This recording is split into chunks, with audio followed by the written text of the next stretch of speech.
Je vais vous expliquer aujourd'hui pourquoi il ne faut pas qu'on frappe nos enfants. Parce que ça peut vous sembler bizarre, je sais que ça va choquer beaucoup d'entre vous, mais sachez qu'il y a encore beaucoup trop de personnes, de parents, qui lèvent la main sur leurs enfants. Et il faut qu'on comprenne pourquoi.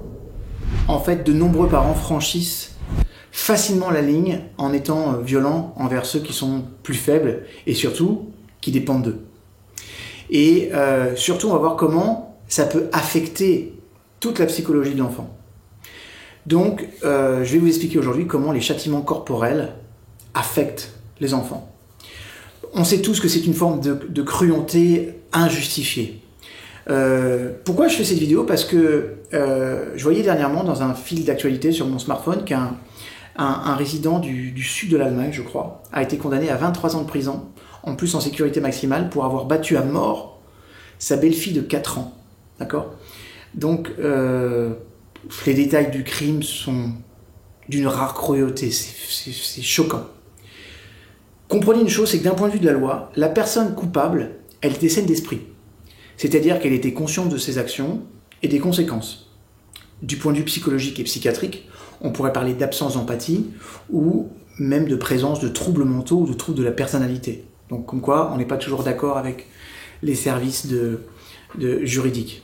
Mais le principal, c'est que le meurtrier, il a été condamné. Donc ça, c'est le plus important, parce que ça veut dire que notre société a réagi, particulièrement en Europe. Maintenant, la plupart des parents, éducateurs et les autres adultes qui appliquent des châtiments corporels sévères aux enfants, la plupart du temps, ils sont impunis aussi. Il y a beaucoup d'enfants qui sont frappés, ok, et les services sociaux ne réagissent pas obligatoirement, les services de police parfois encore moins. Donc, personne peut donner des garanties que celui qui a seulement donné une fessée à l'enfant, qui l'a fait aujourd'hui, pourra s'arrêter à temps demain, et que l'affaire ne se terminera pas comme cet Allemand par une tragédie. Récemment, il y a aussi une vidéo qui tournait sur le web qui montrait une infirmière dans un hôpital pour enfants tuberculeux qui traite une enfant d'une manière extrêmement sévère. Elle attrape la fille par les cheveux et la jette sur le lit. Et du coup, on a en face de nous une gamine qui fait face à une violence du côté de celui qui est supposé l'aider. Ok ? Donc, comment ça va traumatiser l'enfant? Comment ça va l'affecter en termes de confiance? Qu'est-ce qu'elle va penser de la relation à l'autre? Il y a plein de questions qui restent ouvertes par rapport à ça. Mais c'est important de comprendre que ça va avoir de graves conséquences. Parmi nos traditions, parfois des traditions ancestrales, il y a comment les parents ont éduqué les enfants dans beaucoup de pays. Et il y a encore, à peine 100 ans, les punitions corporelles étaient appliquées même envers des personnes qui étaient de sang royal. Par exemple, dans les établissements d'Europe, de Russie, d'Amérique, il faut comprendre que la flagellation, donc le fait de fouetter, c'était un acte parfaitement légal. Si vous avez lu le Tom Sawyer de Mark Twain, il y a un passage où Tom Sawyer il est battu par le professeur parce qu'il a fait des bêtises. Aujourd'hui, ça nous choque, mais il y a juste un demi-siècle, par exemple, c'est pas quelque chose d'extraordinaire. Même mon père, lui-même, disait à nos professeurs, vous avez carte blanche. Ce qui signifiait qu'il avait le droit de lever la main sur nous. D'accord ? Heureusement, on est rentré dans l'ère de l'humanisme. Okay, ça veut dire que l'attitude envers ce problème a commencé à changer au milieu du XXe siècle. D'ailleurs, ça a été facilité par le développement de la psychologie humaniste. Il y a un pédiatre très réputé qui s'appelle Benjamin Spock. C'est pas celui qui est parti dans l'espace avec le capitaine Kirk. Non, c'est un super pédiatre.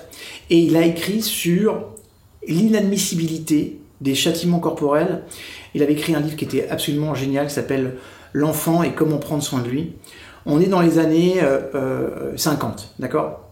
À partir de 1979 jusqu'à 2010, dans certains pays, principalement en Europe, les punitions corporelles envers les enfants ont été interdites.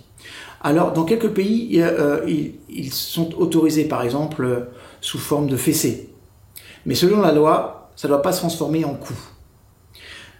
On va se poser maintenant sur la situation actuelle.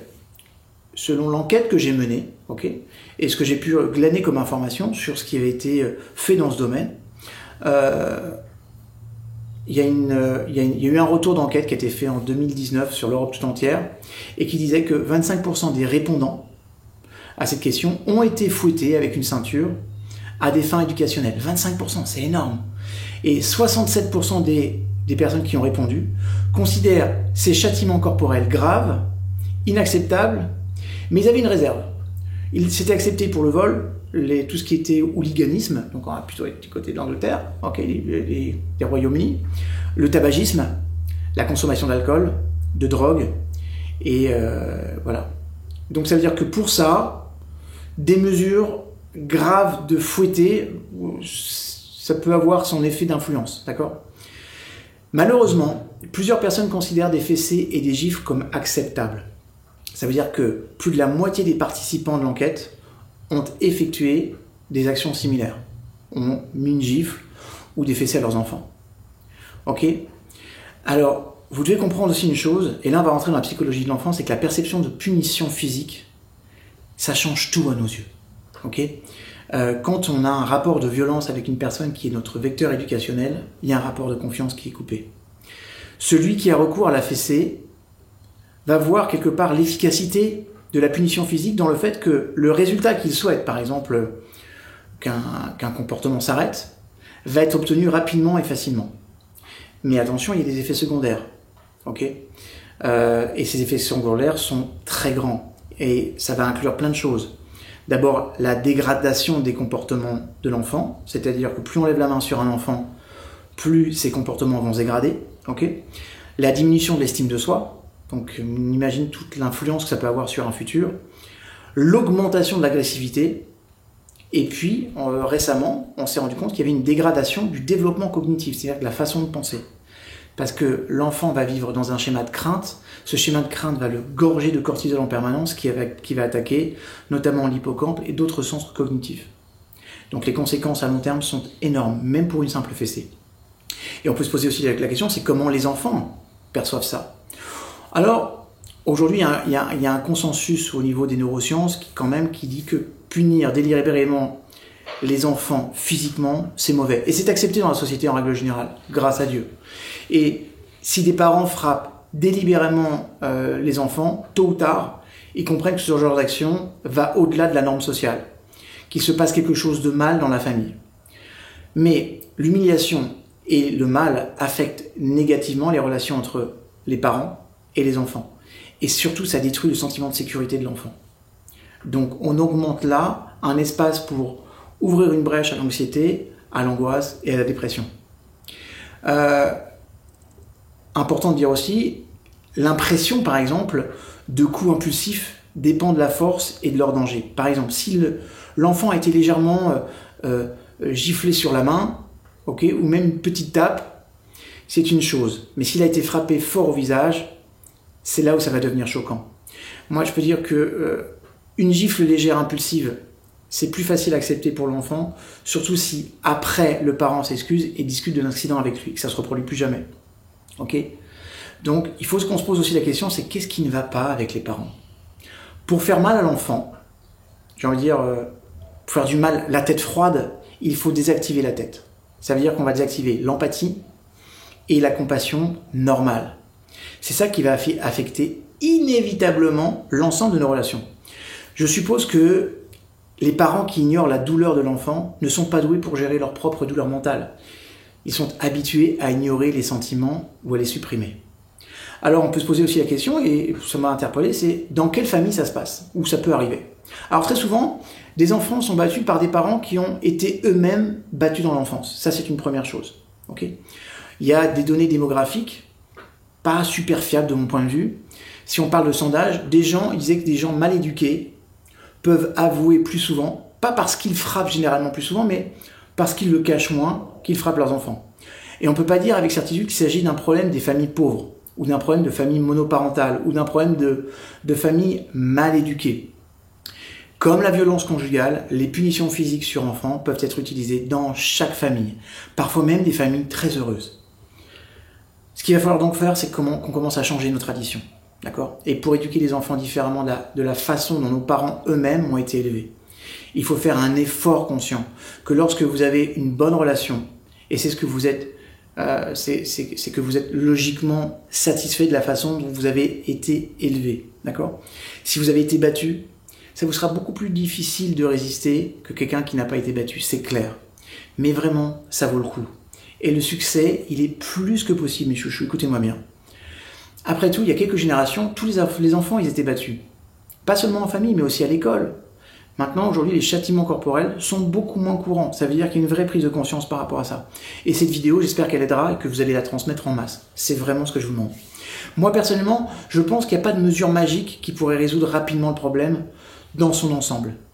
Mais, vous savez, c'est comme ces petites gouttes d'eau là qu'on va mettre sur la tête en termes de torture. Si on y va avec ces items, on peut vraiment aider à un fonctionnement très différent.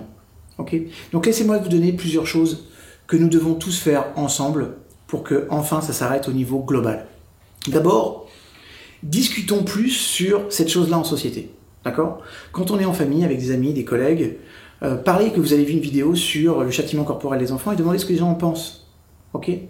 Et parfois une simple prise de conscience. Je vais vous donner un exemple. Par exemple, ça m'est arrivé de voir mon frère jumeau, qui mettait une fessée à ses enfants. D'accord ? Bon, pas très fort, mais il mettait une fessée quand même. Et par exemple, moi, je n'ai jamais levé la main sur mes enfants. Je l'ai toujours interdit. Et j'ai toujours expliqué aux gens que si quelqu'un devait lever la main sur mon enfant, il recevrait exactement le même châtiment de ma part. Donc les choses ont été très claires. D'ailleurs, pour l'anecdote, c'est assez rigolo parce que un jour, je recherchais une nounou pour ma fille. Et à l'époque, j'habitais en Haute-Savoie, dans la montagne, donc on est un peu chez des personnes qui peuvent parfois être un peu rustres. Et il y a une nounou qui me dit, moi je leur dis, écoutez, voilà, juste un point, je n'ai jamais levé la main sur mon enfant et je demande à ce que personne ne lève la main sur mon enfant. Et elle m'a dit, vous savez monsieur, parfois une fessée, ça remet les idées en place. Ok ? Alors j'ai dit, madame, ce serait vrai si le cerveau était dans le cul, mais je pense que mes enfants sont bien faits, et leur cerveau est dans la tête, donc ça sert strictement à rien. S'il y a quelque chose qui ne vous convient pas, vous élevez la voix. Si vous n'obtenez pas réponse, dans ces cas-là, vous me dites le soir et moi j'obtiendrai la réponse. Et j'obtiendrai par la voix. Ok ? C'était assez rigolo de penser que parfois de mettre une fessée, ça remet les idées en place. À étudier. Ok ? En tout cas, parlons-en le plus souvent possible. Ensuite, éduquons aussi plus ensemble. Parlons de plus en plus autour de nous des conséquences réelles des châtiments corporels. Sur le fait que quand un enfant il se sent insécurisé dans sa relation, il aura toujours des réflexes de sécurité et du coup, il n'osera pas. Et ça aura un impact sur sa confiance en soi, sur l'estime de soi. C'est vrai que immédiatement parlant, les parents, ils obtiennent plutôt un résultat rapide parce que là, on a mis l'enfant dans la peur, mais sur le long terme, c'est catastrophique. Rappelons aussi la responsabilité légale pour les châtiments corporels systématiques. D'accord ? Ces parents qui frappent systématiquement sont des bourreaux et ça, c'est puni par la loi. Et puis, je crois que c'est important qu'on informe plus sur la perception générale de la fessée comme un comportement parental déviant. C'est déviant, c'est pas normal. Et en plus, c'est complètement inutile. Et dernier appel que nous devons faire tous ensemble, c'est que s'il y a pas de coups, s'il n'y a pas d'échange agressif, on réduit au sein du foyer familial le stress en général et surtout le stress des parents. D'accord ? Et puis, je pense peut-être ça peut être sympa aussi qu'on essaye d'arrêter d'avoir des exigences irréalistes pour les parents et le comportement des enfants, d'essayer d'avoir des enfants modèles, surtout dans les lieux publics. Nos enfants resteront toujours des enfants. Et on verra qu'après tout, la perception de la punition physique, elle est en train de changer sur nos yeux. L'éducation sans violence, c'est ce à quoi chacun de nous, en fait, on doit s'efforcer. Je vous donne un dernier appel important. 93% des personnes arrêtées pour violence sur adultes et voies de fait ont été frappées dans leur enfance par leurs parents. Je dis ça. Voilà. Je vous souhaite une très bonne journée. J'espère que cette vidéo vous a plu. S'il vous plaît, transmettez-la. On ne sait jamais, peut-être que des parents qui lèvent un peu trop la main sur leurs enfants pourraient prendre conscience grâce à vous. Je vous aime, à très bientôt.